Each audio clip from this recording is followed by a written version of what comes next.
Hello there, this is Oscar Mike here. Welcome back to this Europa Universalis 4 playthrough as the Teutonic Order. In the first episode, we were successfully admitted into the Holy Roman Empire. We also allied with Bohemia and Austria, which is terrific.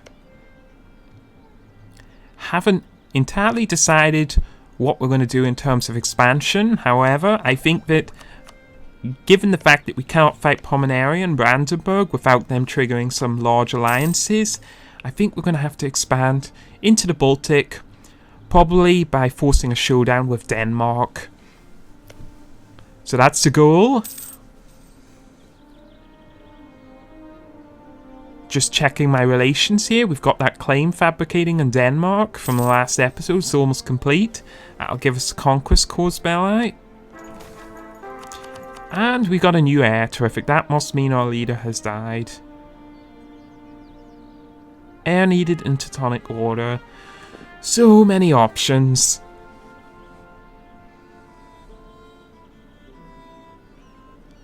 It's too bad the stats aren't revealed.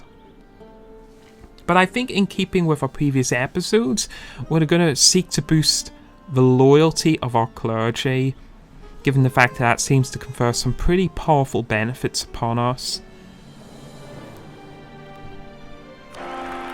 Talented theologian it is. We've got a new heir, 442. It's actually fairly good. I believe the average heir is around 333. So we're slightly above average.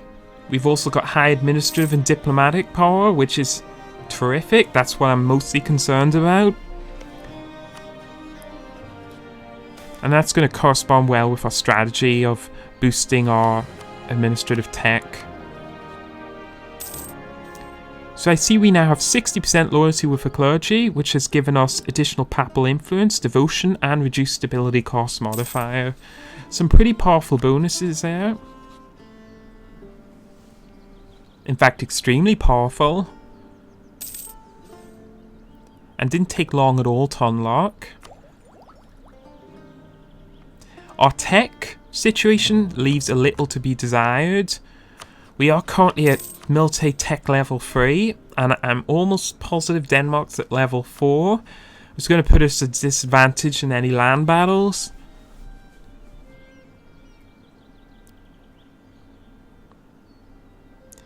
We can declare war. That'll trigger their defensive alliance with Verdun, Holstein, which I believe is a vassal, and Norway, which is locked into a personal union.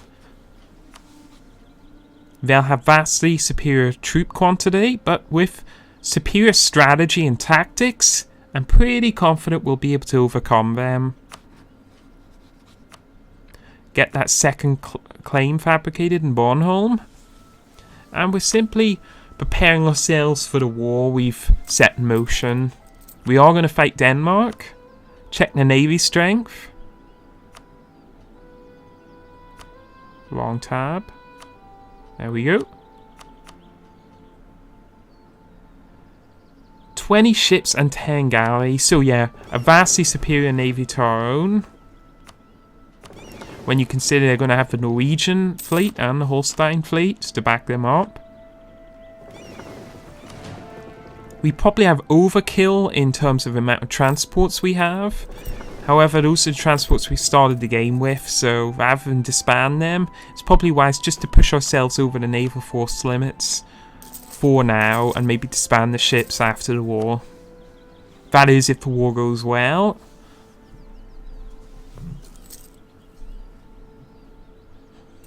Get that second claim fabricated.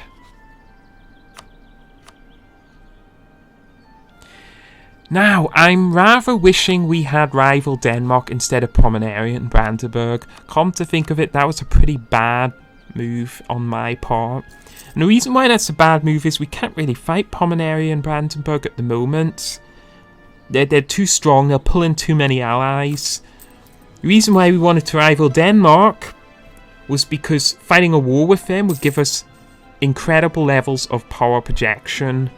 We'd be able to take territory from them. The declaration of war would give us 10 power projection. And we have the option later on of humiliating them in the peace treaty, which would be another 30 power projection. Why do we want so much power projection? Well, If you have power projection above 50, you get +1 administrative, diplomatic, and military points every month, which is basically the equivalent of boosting our leader's stats by 1 in each category, which is incredibly large. We'll make a new air general. He's pathetic, 1 shot, free maneuver, which means he's good at running away, a good runner.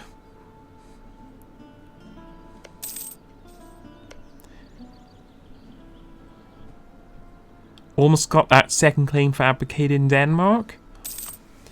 Once the galleys are complete, I think that will be the signal to declare war. And I am extremely thankful that Austria accepted alliance, because the Burgundian succession crisis has triggered. And you can see the huge amount of territory both Austria and France have just accrued. It's going to require us to keep in good terms with the Emperor for now.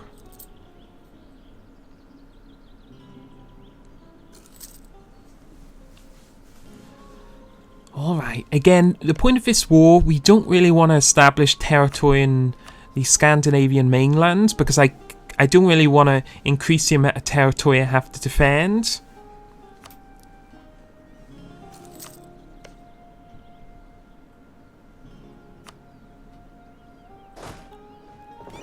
Yeah, I'm pretty comfortable we can overrun Denmark. They're going to have superior troop numbers and a larger fleet, but if we strategize effectively, we should be able to overcome that. So I'm gonna first do a bit of scouting, see if there are any trading fleets and I can catch off guard in the first day of the war. Hate this decision. Don't exactly want the -10% morale penalty.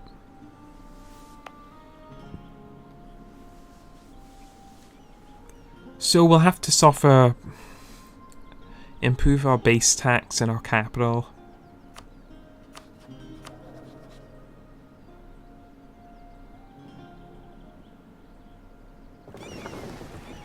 We've massed up our fleet, and let's search and destroy this. I could see that in the Eastern Baltic Sea Tal there's 2 Danish light ships. I was rather hoping for a few more than that.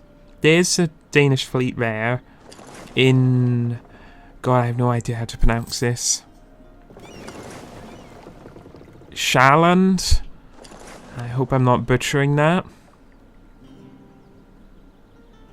Or Zeeland.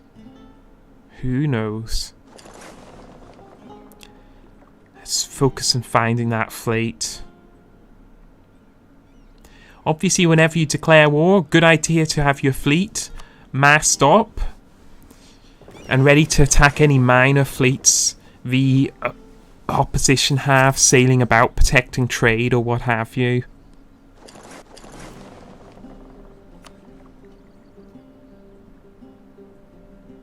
Of course, our military strategy is going to be the same. Let's actually go through that. A few of the things you want to keep in mind when fighting any land war in Europa Universalis 4. In my opinion, concentrate and don't disperse your forces. That's got to be the main theme. Try and achieve local superiority in any battle. Second major theme I'd advocate for is maneuverability. Always maneuver your army. Keep your army moving. Seek out and destroy weak stacks while avoiding the main enemy army until they're sufficiently weakened through attrition or through wearing down their reinforcements, and we'll declare war. Looks like we're going to be easily able to take out those 5 trade ships from Denmark. 3 ships destroyed, 0 casualties, that's a good start. They still outnumber us heavily in terms of their navy, but I'm not too concerned about that.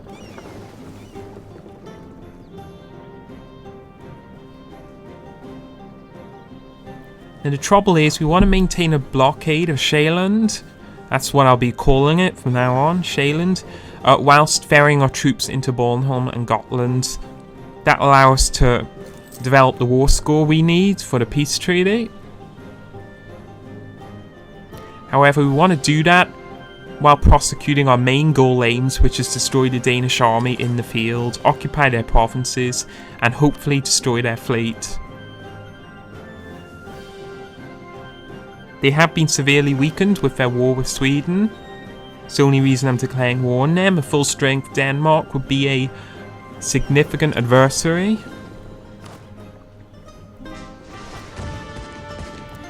We'll recruit an admiral, 50 diplomatic power, but for free shock, that's going to be invaluable in any future naval battles. Besides, we're not exactly too concerned about a diplomatic technology in the early game as the Teutonic Order.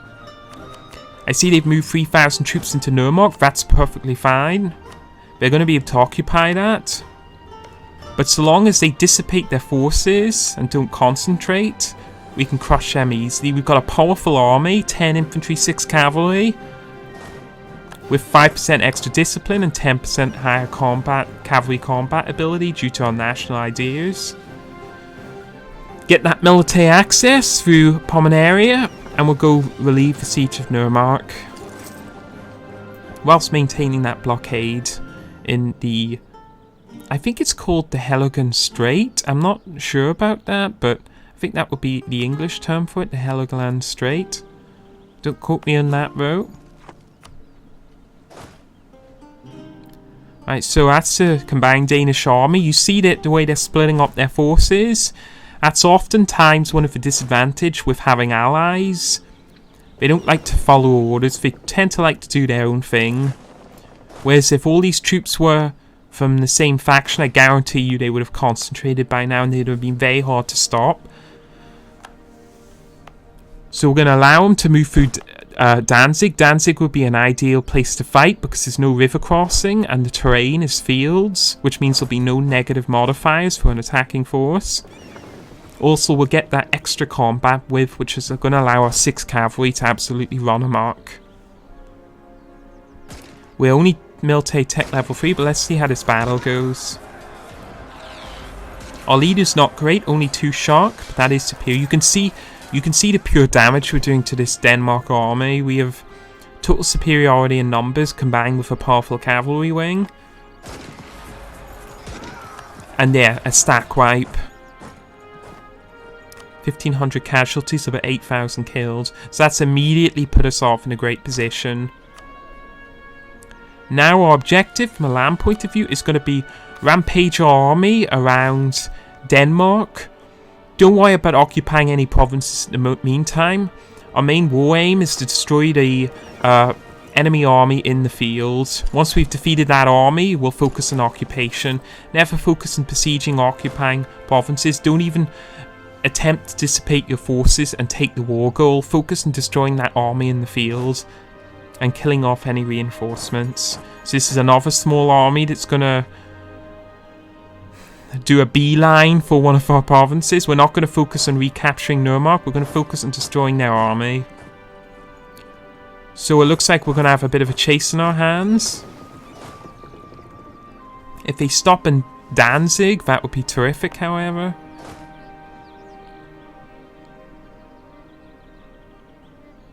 They've gone to Tuel.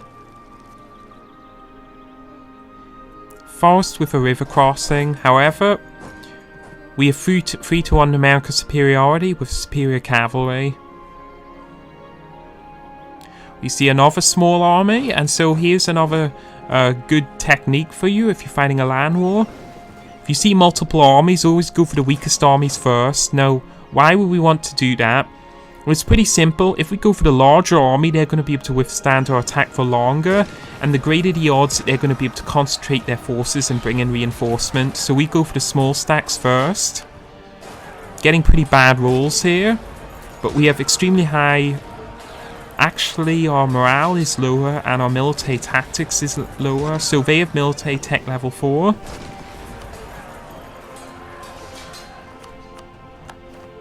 And that's why we weren't able to stack wipe him. That's fine. Fight another naval battle here. Again, they're sort of rampaging through our territory, occupying our provinces. I'm not in the least concerned about that. All I'm focused on is destroying their army in the fields. Once I've destroyed their army, and only when I've destroyed my army, that will allow me to dissipate my forces and start occupying and sieging their territory. Otherwise, I'll be at risk of a counterattack. probably make this war sound more exciting than it actually is. This is a fairly easy, straightforward war, even though they have higher military tech level, which is a nuisance.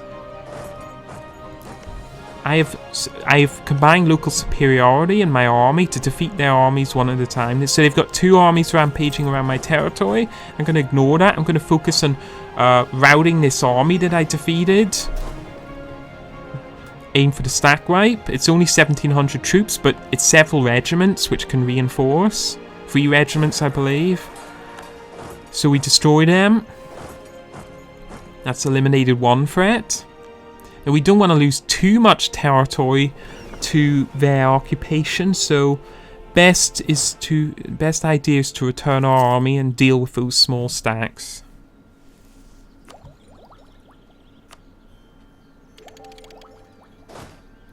Might as well boost our tech level since we're reaching the max.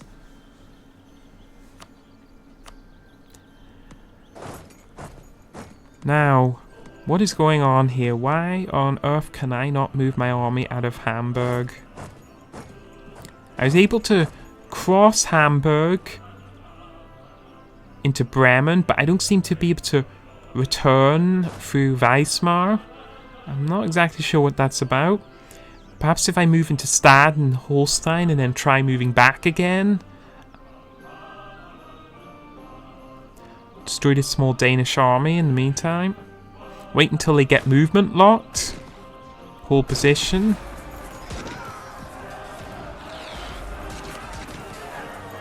"3,000 infantry should be no match.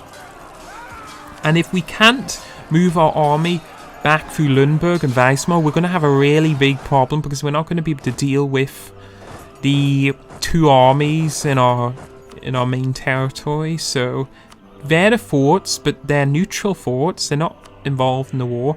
So it must be the fort in either Stad or Bremen that's blocking us. I have never seen this before. Again, new fort system. It is a little new to me. Might have to ferry our troops from Stad, which is gonna... Oh, and now we can move. Okay, I have no idea what happened there. That's very interesting. Not exactly sure why my movement was locked in the first instance, but we're able to successfully extricate our forces and deal with these marauding armies and Teutonic Order.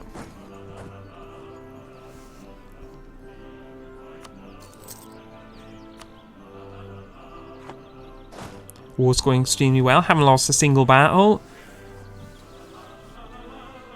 9,000 troops. Our goal here is going to be to divide and conquer, so rather than deal with both stacks at the same time, we can successfully maneuver our forces. We can take out the 3,000 army first, then the 6,000. That's going to be the goal. And whilst we're moving through Nuremberg, might as well recapture it. We have loans due, but I'm not too concerned about that. Austria, Klingon Baden or Baden.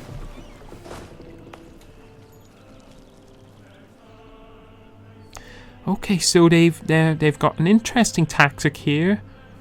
They're moving between the 2 provinces in sort of a loop. Not exactly sure what that's about. I'm going to move through Köln because I don't believe there's a river crossing through that province. And prepare our... Since we basically defeated their army, we'll prepare our transport ships for amphibious landing in Gotland and Bornholm. There's Pomenaria, declaring war.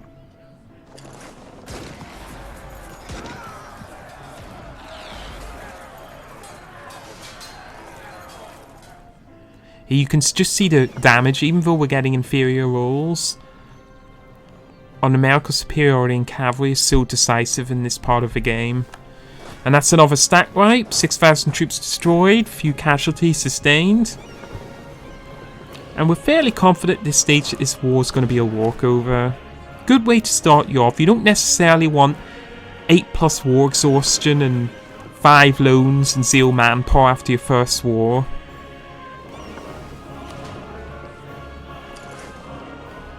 Although incidentally, that's usually the type of casualties I'd sustain in my previous videos. We want to keep our manpower high, minimizing casualties and keeping our economy well above water. So now it's just going to be a mopping up operation. We'll consolidate our regiments, split our army. I do not believe either Gotland does have a fort, actually, but Bornholm doesn't, so we're going to have to carry out a siege, do they? I can't actually remember.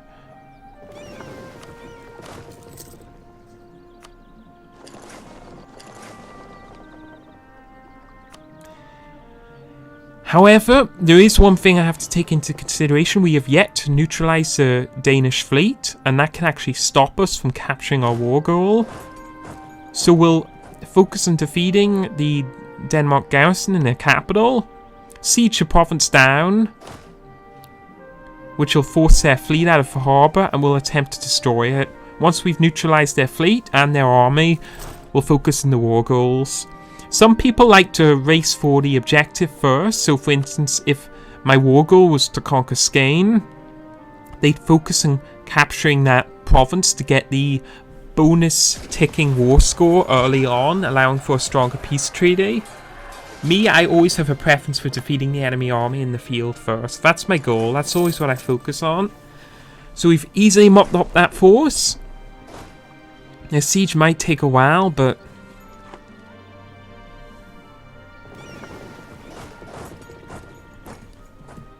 that's fine.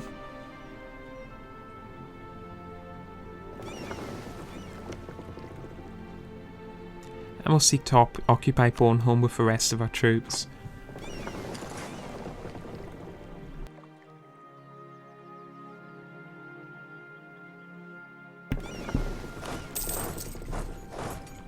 Unload our troops. So this has been an extremely easy war. We've suffered very few casualties. Our manpower is extremely high. That's our reserves. And I'm paying close attention to my strategic reserves because I'm still conscious of the fact that I am surrounded by hostile neighbours. And if Poland, for instance, were to declare war on me now, I'd need all the manpower I could get. Sadly, this war's been so decisive I haven't earned much prestige from it, which means I'm not going to be able to complete my mission.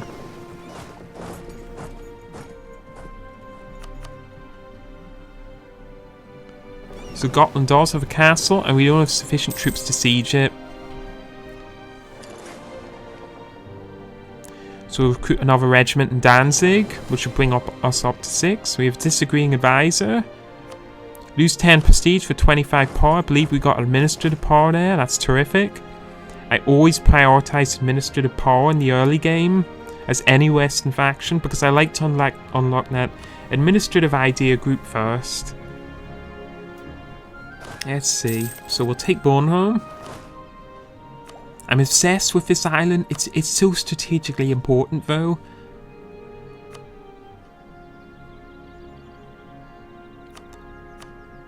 So this is a new option, Promised Territory. I don't want to call the Livonian Order in, even though I can, because the war's basically concluded, and I think that we'll save those favours for an offensive war later on.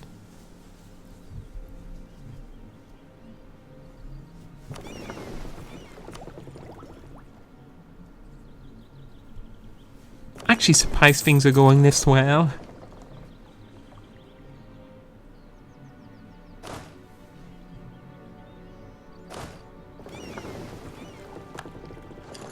There's one occupation.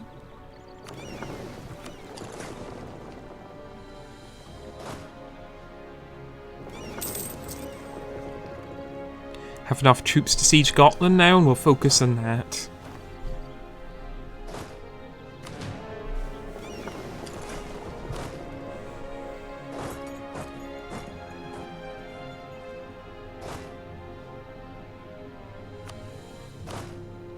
So again, just running through some of the strategy I like to employ. We're a small nation. We can't afford big wars of attrition. We need short, decisive conflicts. Or blitzkrieg, which is pretty appropriate considering we're playing as Teutons. But Blitzkrieg is definitely a viable strategy in this game. Concentrate your forces, eliminate small enemy armies, avoid large set-piece engagements where you'll suffer high casualties. Try not to fight battles where you're going to rely upon dice rolls to win. Which means even if you have an enemy army that is numerically inferior to your own, don't fight that army unless you believe you can win decisively. And always try and seek to stack right your opponent. You don't want them retreating into the interior of their territory and regrouping, because that necessarily means you're going to have to fight a war of attrition, which is something we cannot do as Teutonic Order. Want to fight quick, fast, lightning wars.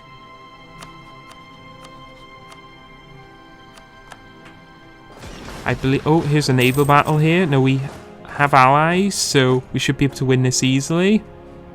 That's from occupying Shaland and forcing their fleet out of the harbour. And we won easily.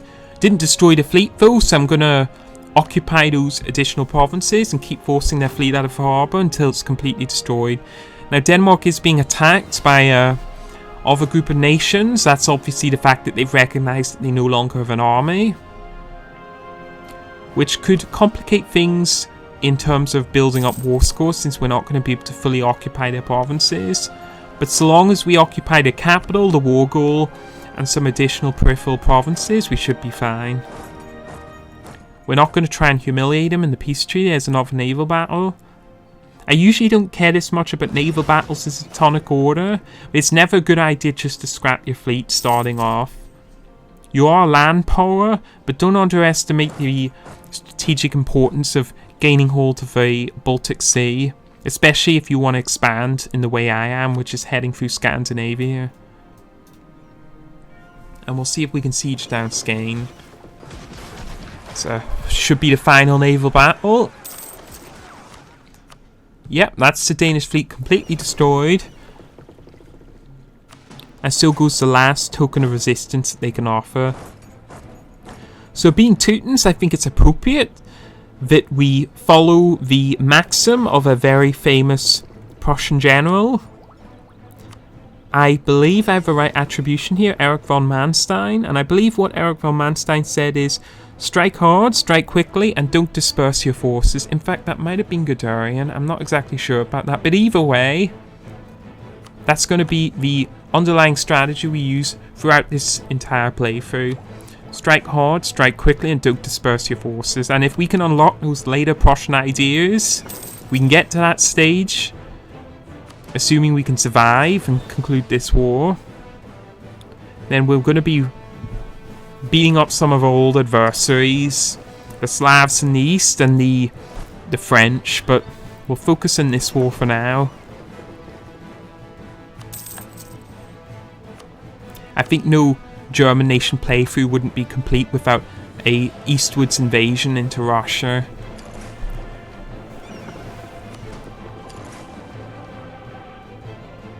So we have almost 100% blockade established.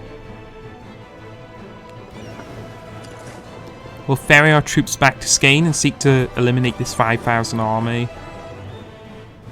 Again, concentrate your forces. I wouldn't want to fight that 5,000 army with purely my 8,000 troops. I'll bring all my troops, combine them as a single entity, so that I can destroy that army with as few casualties as possible.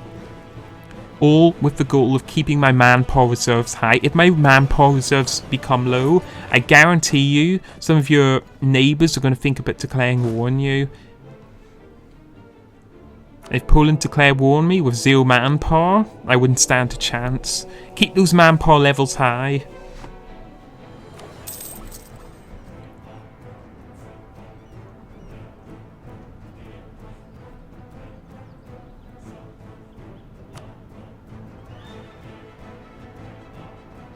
Yeah, they still have 8,000 troops. They're almost certainly Norwegian. And we have a choice here. Gain 10 devotion. 50 administrative power. I'm liking the amount of events. We've got all of events seem to have given us administrative power, which is terrific. Again, administrative power, that's all I care about in the early game. We're not going to use that much of it, coring these islands. I want to unlock that first humanist idea group. I'm going to prioritize that before anything else. Getting those minus 10 years of separatism. 50% easier cultural integration. And don't underestimate the effect of having a 10% discount on all idea groups. That's going to save us about 40 technology points per idea. And when you consider we're going to be unlocking, I think, about 50 ideas in total, that's going to save us about 2,500 technology points just from unlocking one full idea group.